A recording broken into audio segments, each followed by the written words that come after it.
की विलासराव देशमुख मुख्यमंत्री म्हणून घोषित झाल्यानंतर त्यांनी मला बोलावलं आणि सांगितलं होतं की कॅबिनेटमध्ये तुमचं नाव आहे, तुम्ही तयारीला लागा. परंतु ज्या वेळेला शपथविधी होणार होता त्यावेळेला सांगण्यात आलं की यादीमधनं तुमचं नाव गाळण्यात आलेलं आहे. म्हणून मी 1.5 महिने काही मंत्रालयात गेलो नाही.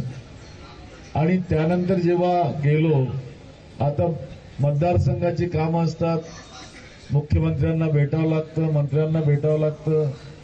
गेलो, मुख्यमंत्र्यांकडे जायला निघालो, 6व्या माळ्यावर कॅबिनेट होत असते. जात असताना कॅबिनेट सुटली आणि एकनाथराव गायकवाड राज्यमंत्री झालेले होते. त्यांनी मला रस्त्यात पकडलं आणि माझा हात पकडून मला म्हटलं की नितीन भाऊ, आपण विलासरावजींना भेटायला चाललात म्हणून मी तुम्हाला एक महत्वाची गोष्ट सांगू इच्छितो. म्हटलं बोला. नाही म्हणे चला. एका कोपऱ्यामध्ये ते घेऊन गेले मला आणि ते मला म्हणाले की तुम्ही विलासराव देशमुखांना जे जोरामध्ये जयभीम म्हणताना ते जयभीम म्हणणं सोडून द्या, कारण त्याच्यामुळं तुमचं मंत्रिपद गेलं.